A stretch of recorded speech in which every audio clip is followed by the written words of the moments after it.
हरियाणा होते हुए दिल्ली जाने की कोशिश कर रहे किसानों ने अपना पैदल मार्च रविवार तक के लिए स्थगित कर दिया है। करीब 2.5 घंटे बाद किसान शंभू बॉर्डर से पीछे हटे। वहीं किसान नेता सरवन सिंह ने कहा कि केंद्र सरकार को वार्ता के लिए 1 दिन का समय दिया है। अगर केंद्र सरकार वार्ता करेगी तो ठीक, नहीं तो 8 दिसंबर को दोपहर 12 बजे 101 किसानों का जत्था दिल्ली कूच दोबारा करेगा।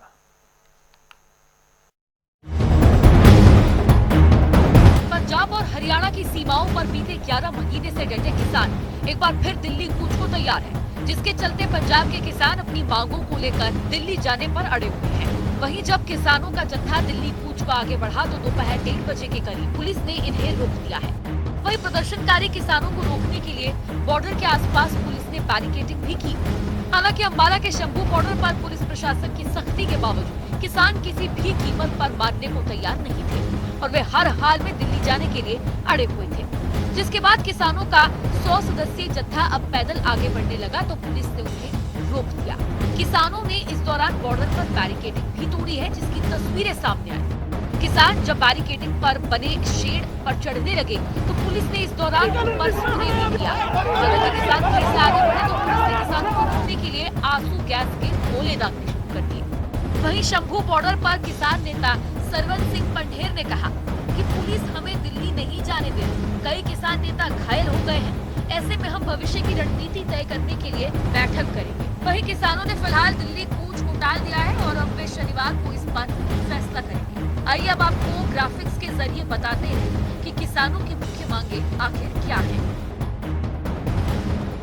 सभी फसलों की खरीद पर एमएसपी गारंटी अधिनियम, डॉक्टर स्वामीनाथन आयोग की रिपोर्ट पर कीमत तय, डीएपी खाद की कमी को दूर किया जाए, किसान खेत मजदूरों का कर्जा माफ हो, भूमि अधिग्रहण अधिनियम 2013 लागू, लखीमपुर खीरी कांड के दोषियों को सजा हो, मुक्त व्यापार समझौता पर रोक लगाई जाए, किसान आंदोलन में मृत किसानों को मुआवजा, विद्युत संशोधन विधेयक 2020 रद्द किया जाए, नकली बीज कीटनाशक दवाई कंपनी पर कार्रवाई, आदिवासियों की जमीन की लूट बंद की जाए। जो उन्होंने कहा है कि हम वार्ता के लिए तैयार हैं, कल का दिन हम देख लेते हैं। अगर वो बातचीत करना चाहते हैं उनको समय मिल जाएगा, पता चलेगा।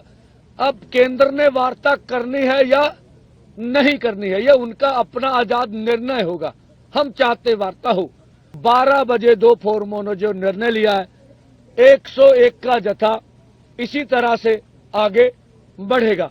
कल का हमने केंद्र को समय दिया है और अपनी ओर से पीसफुल रखने के लिए हम सरकार के साथ टकराव नहीं चाहते हैं, इसलिए दोनों फोरमों ने उचित निर्णय लेके रखा। भी हम टकराव अपनी ओर से नहीं चाहते हैं, तो इसलिए कल का कार्यक्रम परसों होगा। किसानों के दिल्ली कूच को लेकर हरियाणा कांग्रेस सांसदों की भी प्रतिक्रिया सामने आई है, वो भी सुनिए। ये कदम उठाने पर विवश सरकार ने किया, क्योंकि सरकार ने जो किसानों से उस वक्त वायदा किया था एमएसपी को कानून की गारंटी देंगे और किसान का कर्जा माफ करेंगे, उस वक्त जो वायदा किया वो वायदा खिलाफी करी, वायदा पूरा नहीं किया। इसलिए किसानों के सामने फिर क्या रास्ता बचता है? तो किसानों ने धोखा किया है कि किसान विरोधी सरकार है। आज हमने भी पार्लियामेंट के हाउस के आगे प्रदर्शन किया है और सरकार को चेताने का प्रयास किया है कि किसानों के साथ धोखा मत करो, ये अन्नदाता है और जो भी इस किसान से टकराएगा उसको नुकसान ही रहता है उस सरकार को। तो वहीं हरियाणा में सत्ता पक्ष के कई नेताओं की तरफ से भी किसान आंदोलन को लेकर बयान सामने आए हैं। पंजाब सरकार ने पंजाब के किसानों से बात करनी चाहिए और उनकी समस्या का समाधान वहाँ के मुख्यमंत्री ने बुला के करना चाहिए। देखिए, हरियाणा के किसान को एमएसपी पे पूरा दाम मिल रहा, कोई दिक्कत नहीं है। इसी तरह से सीएम साहब पंजाब के जो अपने किसानों से बात करके उनकी समस्याओं का निपटारा करें। नहीं, इजाज़त ले ली है इन्होंने, तो फिर बिना इजाज़त के तो कैसे जाने दिया जा सकता है? इजाज़त ले लें, जाने देंगे। किसानों का ये भी कहना है कि हर कोई दिल्ली जा रहा है, भारत का नागरिक है, हर कोई जा रहा है, वो एक एक दो दो जा रहे हैं। आप कोई कार्यक्रम करने जा रहे हैं तो आपको पहले वहाँ दिल्ली में बैठने के लिए इजाज़त लेनी चाहिए। अगर ये इजाज़त लेके नहीं जाएंगे तो फिर ये हरियाणा में जम जाएंगे।